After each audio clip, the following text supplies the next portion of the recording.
Welcome to the You Can Man podcast, episode 89. I'm Josh. I'm Tim, and Dave's in quarantine. And on this week's episode, with a little help from your friends.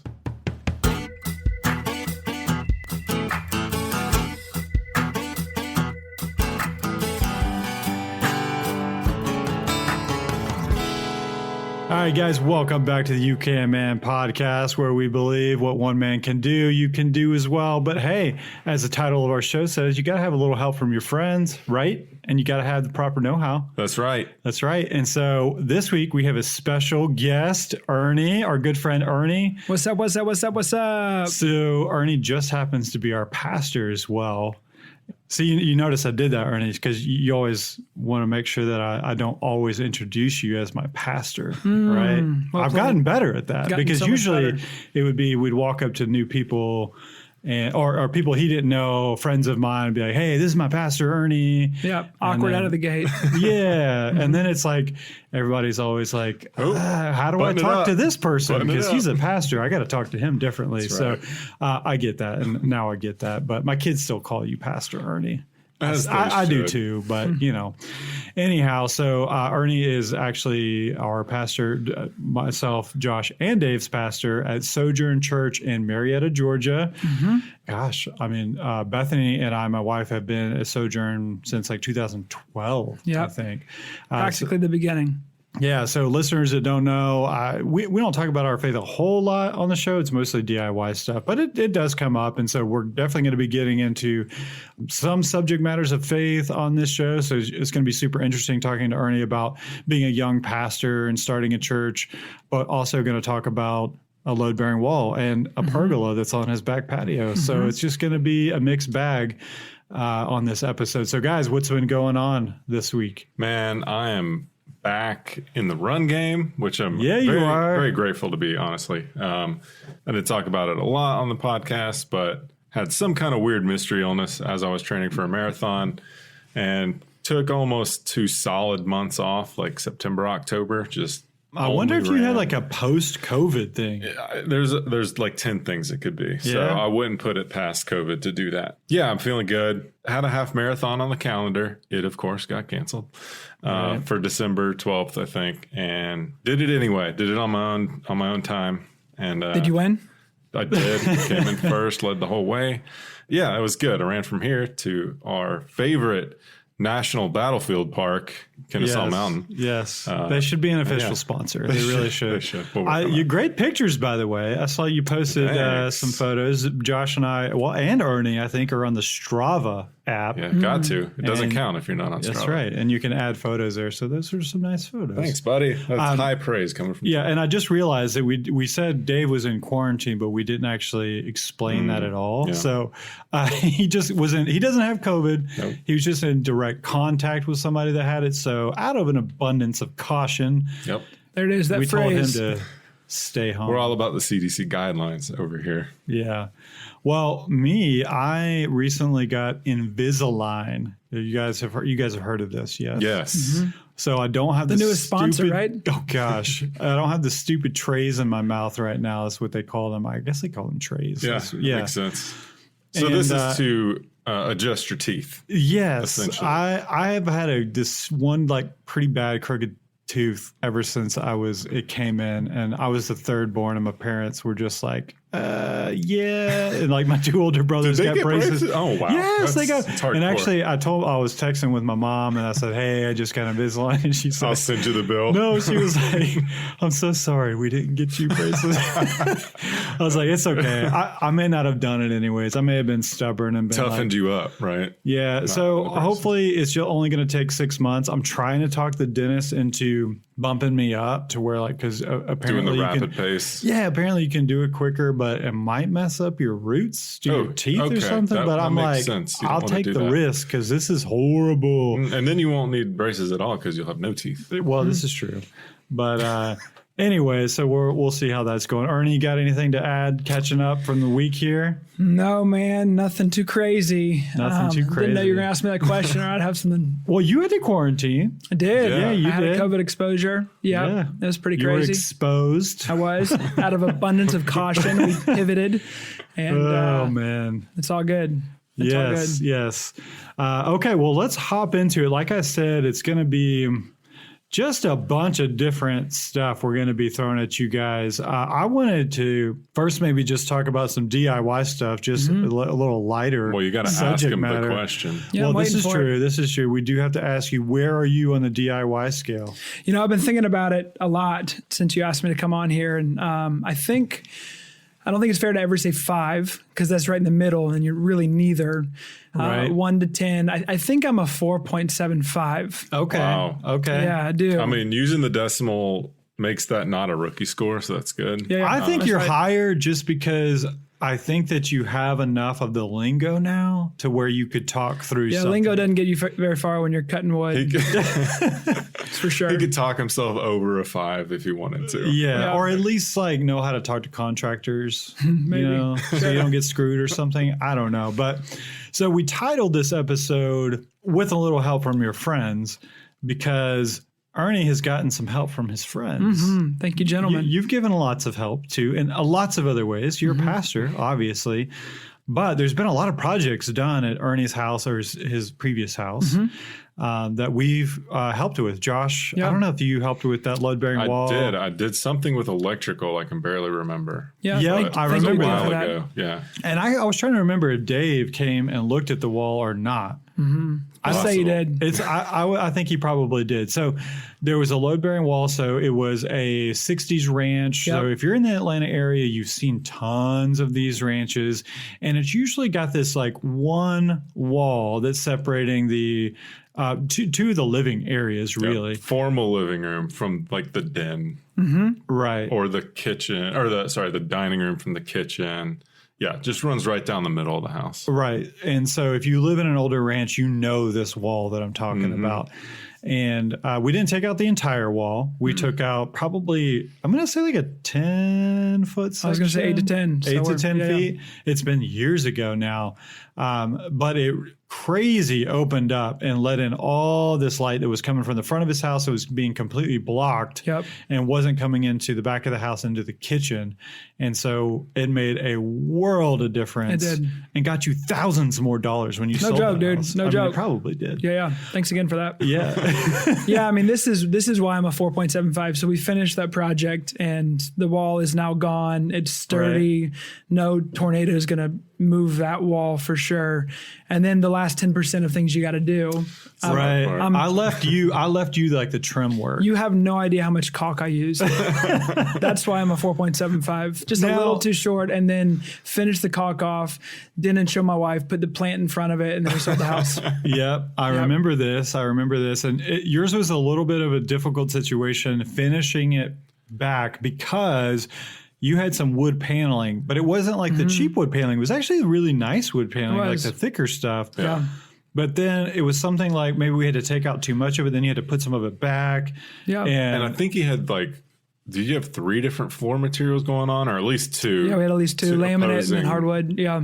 Yeah, floor So we finishes. had to put a trim there, and yeah, that transition's always a problem. Yeah. right. So listeners that don't know, we've done an entire show on load bearing walls, and Dave is a structural engineer, so he brought a lot of knowledge to the table. So if you want to go back and search for that, I don't know which number early. that was. It was pretty early on. We should probably revisit that because load bearing walls is something that's all three of us. I mean, I was going to say love to do. I don't want to say we love to do it, but we've done it a lot. Yeah, it's interesting, and there's a lot of troubleshooting, and yeah, it's nice to have an engineer friend. For Right. sure. And I would say that the load bearing wall project is kind of one of those things that really gets you over the hump to get you the confidence to tackle a lot of other things, because you think about the load bearing wall and it seems insurmountable, because that's where I was. I mean, when we bought our house, we were planning on taking out a couple load bearing walls, and I'm like getting quotes and stuff.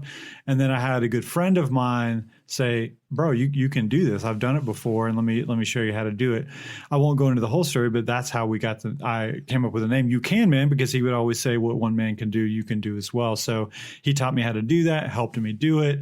And now I'm like, oh yeah, I got that. It's also a project that can touch a lot of different, trim work, obviously, but some structural work, framing, electrical often. Oh, yeah. HVAC often, mechanical, flooring often. So, it gets you into a lot of different trades in one shot. Yeah, it's true. I think that pre that, I was probably a solid 3 out of 10. So there was a confidence boost there, which I'm indebted to you for. Yeah. Well, hey, that's like part of the UCAN Man spirit. We're all about showing other people how to do stuff and bringing the skills that we've learned and sharing that with friends. And not having the first impulse say, be, I'm going to have to pay somebody else to fully do this. Sure. It's now your first impulse is, let me bounce this idea off a couple guys, and maybe they can help me, or maybe I can do it myself.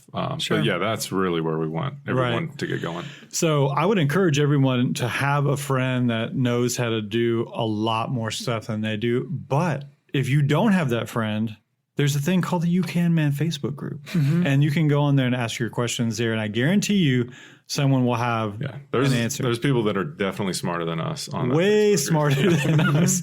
I'm like, why are you on here? This is kind of beginner DIY stuff. This is minor league DIY. Yeah. And then somebody will be like, well, just ripped out my kitchen and blah, blah, blah. So anyways, wealth of information there. And Josh usually does a really good job of tagging all of our posts. Yeah. And so you should be able to search for stuff. You can search by category, I think is what they call it on the group. Now, we haven't had the group, but maybe a year now. So, the content base is not massive, but it's steadily growing. And we get, I don't know.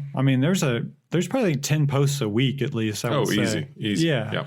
So always activity going on there. So if you got a question, feel free to hop on there and ask that, because you'll probably get an answer within an hour or two. Yep. May not be the best answer, but somebody will chime in and give you a satisfactory answer.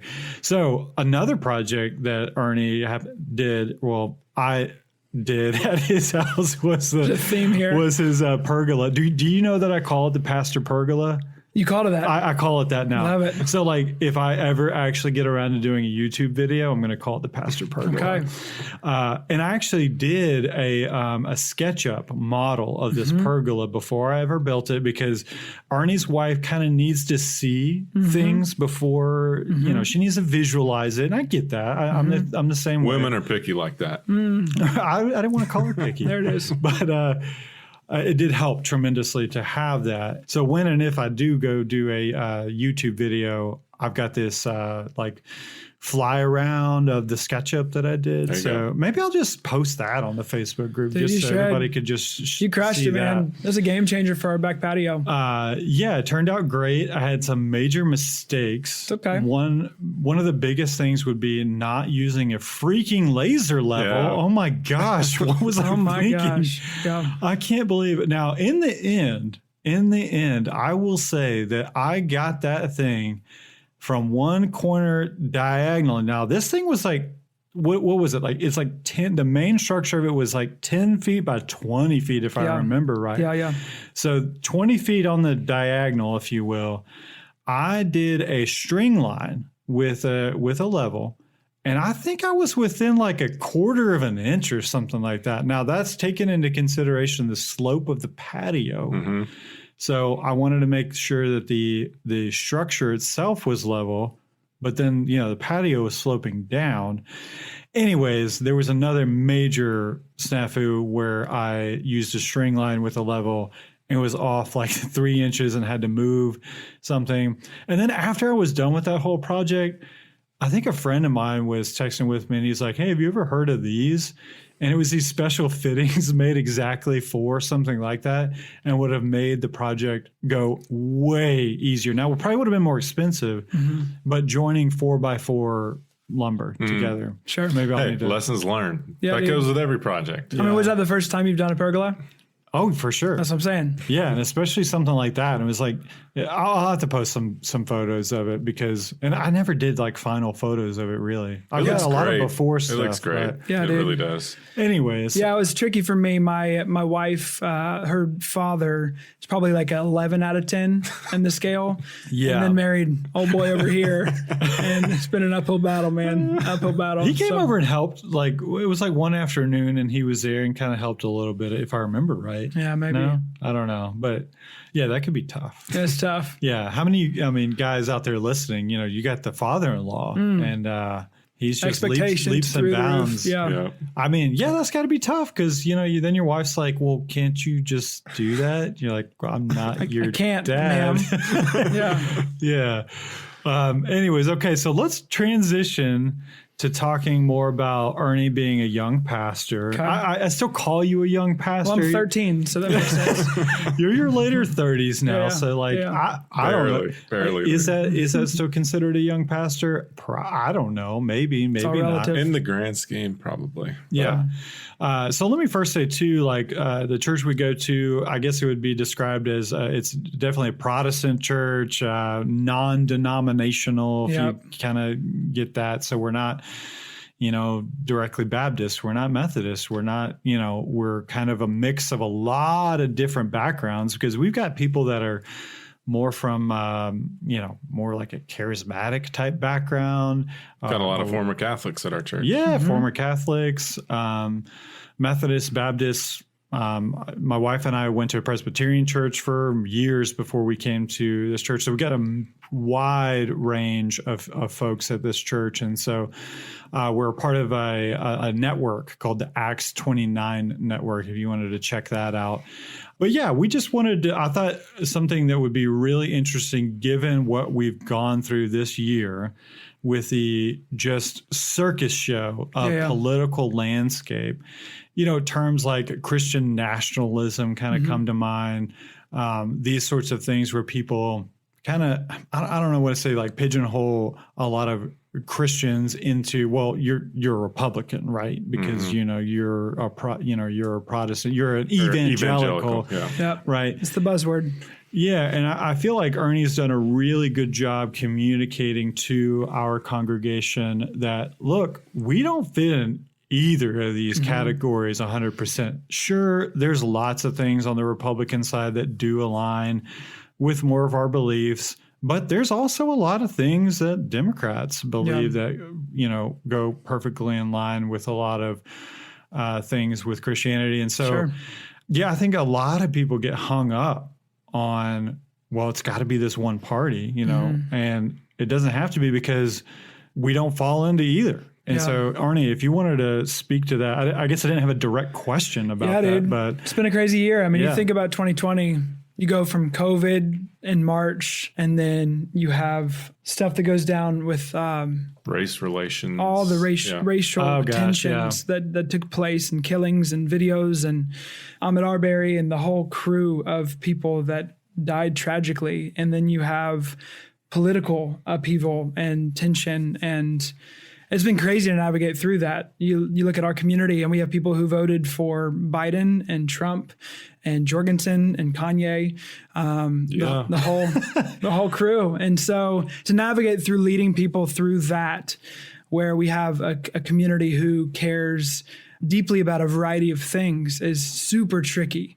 And I think that it's very easy as a leader or a pastor to succumb to people's opinions. And as soon as you do that, you lose the one piece of hope that we can offer. When you choose to settle for tickling the ears of people's opinions, you miss the main thing. And so it's been interesting to navigate. I think that it's been challenging. It's been a year that's challenged everybody. I'm not in a unique situation. So many people have dealt with worse things than me when it comes to COVID and losing jobs and so many different things. But I think that I've been really appreciative of what I hope this year brings, because I do think that it's kind of caused us to be exposed a bit as the church. I think that over the last, I mean, Josh, you and I have talked about this before, and the last election cycle in 2016, just some things surfaced with another conversation for another time. Maybe we go there now.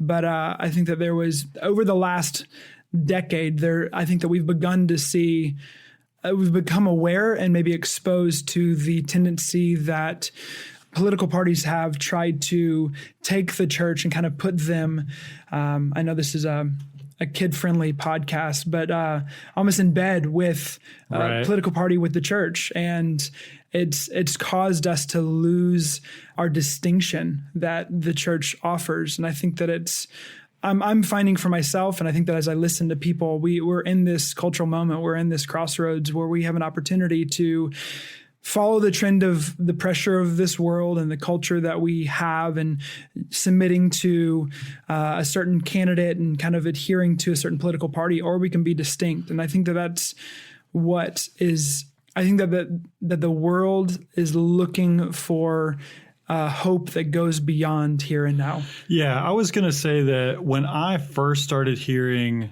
Christian beliefs, we don't fit into either camp, I'm like, well, I'm pretty solid in the more conservative camp over here, and that doesn't sound right to me. Mm-hmm. And it was only when I started really thinking about, well, no, we supersede that. Mm-hmm. We're higher than that. It's not that, there's some things that, align very closely with a lot of biblical standards that we hold to. And so we're not necessarily saying that. So I guess I was just I kind of closed my ears, I guess is probably a better way to put it.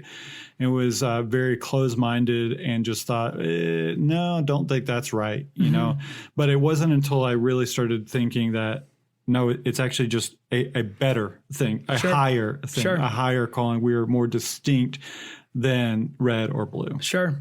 Yeah, and growing up in the South, Georgia's, my whole life pretty much been a red state.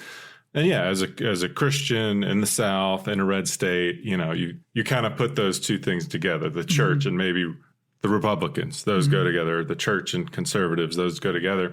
And yeah, the same as Tim, like when those start breaking down, when you can't perfectly align them, us as people, because we love to just put things in groups and have them make sense. It kind of rubs you a little bit, but that's one thing we appreciate about your leadership is that, we realize that putting all of your hope in a political party or a political candidate, man, is that going to disappoint you in the end? Like every single time. Yeah. And the world is feeling that frustration. Totally. Yeah, you have the age-old question C.S. Lewis talked about with the problem of pain, and that's beyond him, that's prior to him, but this philosophical conversation around how can God exist when pain happens? And then Ravi Zacharias, who recently passed away, talked about the problem of prosperity and how just like there are discrepancies within pain, you get what you dream of getting and it doesn't fulfill, and how that points us to something greater than attaining everything, because when you have everything, it keeps your soul empty. But there's also a problem with partisan politics that you get your candidate and they don't provide the hope that you're looking for. Yeah. And it leaves you empty. And there's this constant theme as we go throughout these things of life that we can, if we take a step back and we become aware that we can see that these things will not satisfy and they will not provide the hope that we long for and that we look for. I think that we end disappointed, and that disappointment, I would say, points us to a greater reality, whether it's the pain or the prosperity or partisan politics. Those things will leave you high and dry. But there's something that the church offers, and it's in our brokenness. We offer a hero that's bigger and better and greater than us, and he's the hope. It's not the church is broken, jacked. We're a hospital, but he's the doctor that we look for, and he's the hope that we can find. And so that's been the I think a recalibrating message for me in the midst of craziness, walking through hardship and pain and tears with people in our community, knowing that there is one who is great, and yet in this season, Emmanuel, who's come near, and there's hope that's offered through him. Good word. It's like you're a pastor or something over there. I'm just trying to follow your footsteps, man. Okay, another thing that I would like to talk about is our involvement in the community. By our, I mean our church. You know, we as believers in Jesus, how are we involved in the community? Because I feel like a lot of friends that I have that aren't in the church or have been burned by the church in the past have got this just jaded view of what the church is actually doing. They're like, well, they don't actually do anything in the community. They just stick to themselves and they just stay in their church building and that's about it. And the acts that the church doesn't get talked about a whole lot. And so I want to get the word out that no, we actually are doing a lot of really, really good things. And I want the world to know about it. And I want them to, come and share in that with us. So like, we're involved with our local schools, and Arnie, you can talk about that. You know, we've built relationships with the social workers that are at our nearby schools. For years, I helped kind of run a program where we'd go in and read to kids that English was not their first language, and so they don't have parents at home that are reading to them in English. That is.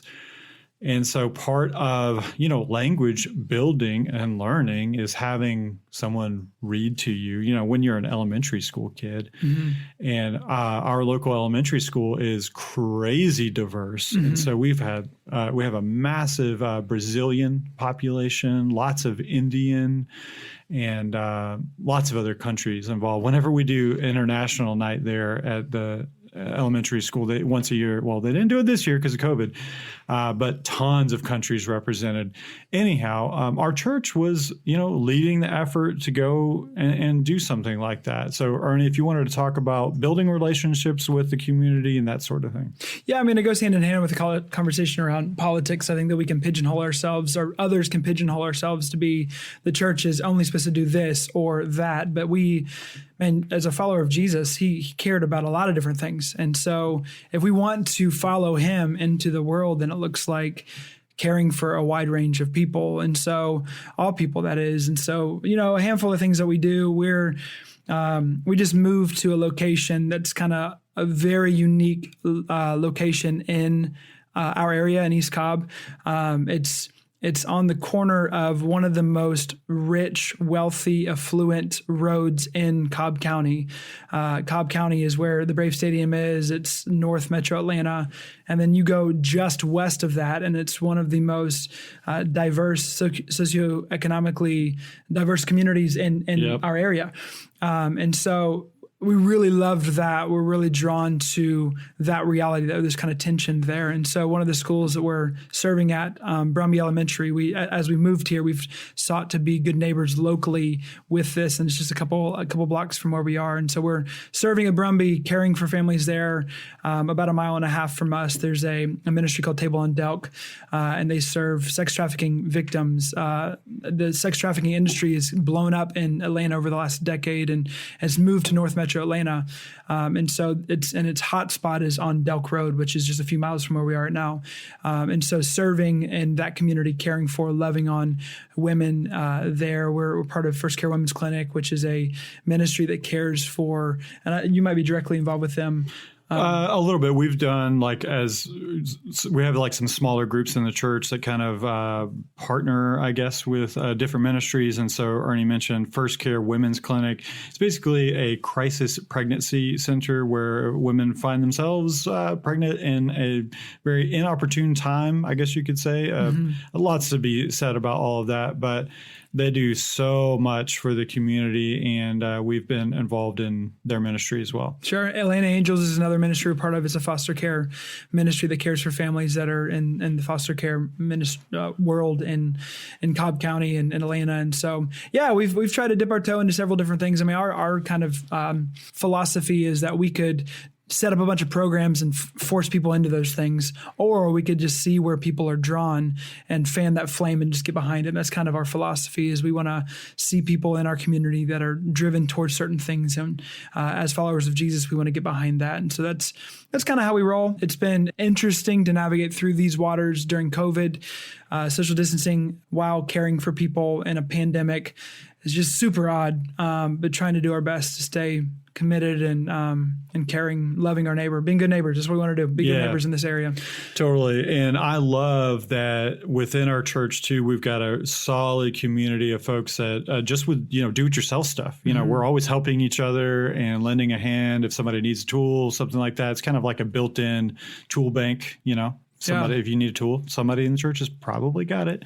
Yeah. I mean, the neighbor thing, pointing back to that, online on social media, it's easy to rant and just post and say, this group of people needs to be doing this, or this group of, I do this group of people should be doing this too. And, they need to change. And just a lot of yelling at this super high level where nothing gets done. And, when I find myself involved in a conversation like that, you just have to step back and think the only way that real change happens is at the individual level, like at the individuals, at their heart, in their family, in their neighborhood, in their community.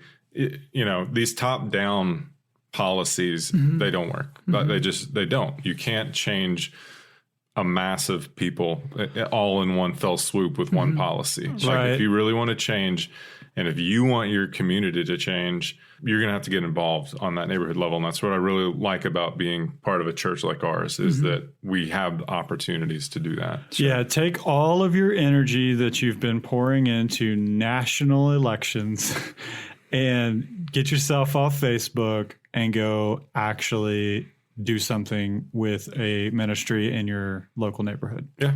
DIY. Yes, do it yourself. Exactly. Yeah. Okay, as we wrap up, I've got two kind of questions. First one's going to be, what has been like the worst thing about being a pastor? And it can't be dealing with me or Josh.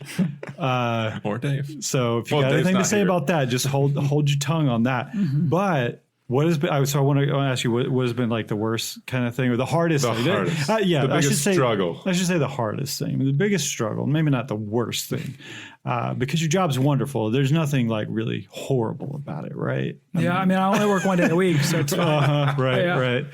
I'm sure you get people to think that. Yeah. And then I want to hear, what is the best thing, and what have you learned over these past 8, 9? Has it been 8, 9 years?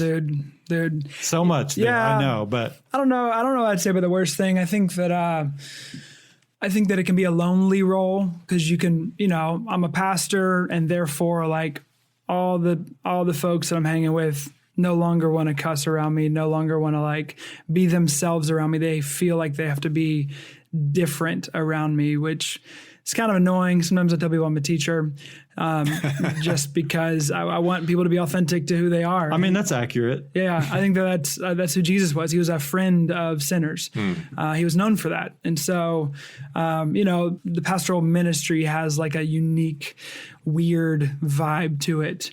And trying to break that mold is challenging. Things that I've learned, I got this list of things I've learned that I've been kind of processing. So every end of my year, I take some space and I process the year. And so I'll reflect. I'm big into reflection just because I'm not naturally good at it. And so journaling is good for me. It's not something I'm naturally good at, but something I need to grow and to be the man I want to be. And so a couple things that I've thought about when it comes to pastoral ministry, I think it translates even to some of the things that your listeners would be into. I think the first thing that I've really grown to appreciate about our journey over the last several years that I just don't have the time to get into is to not define yourself by good seasons or bad seasons. Like the bad seasons aren't as bad and the good seasons aren't that good. And to be able to kind of plow through, I think that as a follower of Jesus, I want to ultimately not define myself with metrics that's big for me. I'm driven by that and not allowing that to happen in the good seasons or the bad, but being faithful and regardless of what season it is.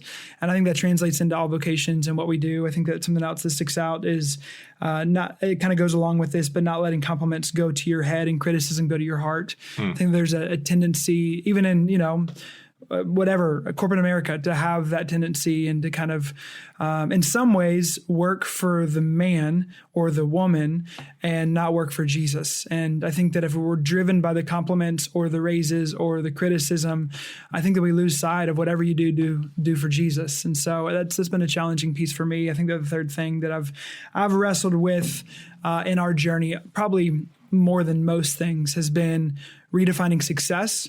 I think that you look at 2020, some would say success is you kept your job, success is you didn't dip into your savings, success is you didn't whatever. And none of that's true. That's garbage. I think that success as an American, we've learned success metrically, and it's kind of, as a follower of Jesus, kind of have to take a step back and say, what does Jesus define success to be?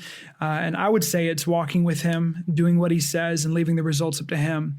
I heard somebody say one time that John the Baptist, who was Jesus's cousin and kind of the guy that went before Jesus, he said, Jesus said about him, this dude had his ministry flop, head got chopped off. I mean, the opposite of what American success is. And Jesus says there wasn't a greater dude to ever live than him. I'm just like, I wonder if we got it right, or maybe we got it a lot wrong. And so, dude was like eating locusts in the desert. He was an interesting character. But the point is that I think that I go back to that. And so those are some things that I've learned. I'm learning, not I've learned, but I'm learning. I like the best thing about pastoral ministry for me is I want to be friends with the people that I'm doing ministry with. I don't want to be detached. And so, these guys at the table, Tim and Josh, we've had countless hours talking about randomness through the years. I appreciate that. I don't want to be kind of on my own island, like I said, with kind of the worst thing. I want to be in it with people. I'm a relational dude, and it's a relational ministry. It's a relational vocation. And so I appreciate that. I think it goes a long ways. And that's it. Yeah, Ernie, it's been awesome just watching you. I mean, we've been 7 years, almost as long as the Harmons. You guys are right behind yeah, when Tim says young pastors, because you were in your 20s, and that is a young pastor by most metrics. And it's just been cool to see the church grow. And your point about loneliness, I've heard that a lot about CEOs even of companies, is like once you get up to a certain level, no one else feels like they can relate to you. Sure. And so, and I know you've got a great network of other pastors that like help you through that. So, and it's really good that you are relational enough that, like you said, you and I, or you and Tim, can just sit down and shoot the breeze about whatever. And we know you're just as messed up as we are. So. So, but anyway, it's just, there's a lot more we could talk about just on that topic, because just seeing the church grow itself. And again, metrics aren't everything, but when you started, it was literally a handful of people. You said, "Hey, I'm starting a church," and then 5 families said, "That sounds good. Let's do that." That might even be generous. And you've taken the church through growth and mergers, and I mean, there's so many business type, from a business perspective, things you had to learn on the fly. So maybe one day we'll sit down and get into more of that. Yeah. All right, Arnie, thank you so much for being on the show this week. Once again, we don't have a bonus segment because Dave, we'll blame it on Dave because he's not here. It was Dave's week. It really was, honestly. But, COVID, so... What are you going to do? We just got to roll with it. So quick note, we will not have shows the next 2 weeks. Am I correct, Josh? Yep. Okay, we're taking a break last part of the year, and then we'll be back. I think the next episode will drop just the first of the year, January 6th, if I'm not mistaken. I think whatever that first Wednesday is, I think. So if you don't hear from us, that's okay. We'll be back. Don't worry about it. Yeah, so we're taking a little break for Christmas. All right, we'll catch you guys next time.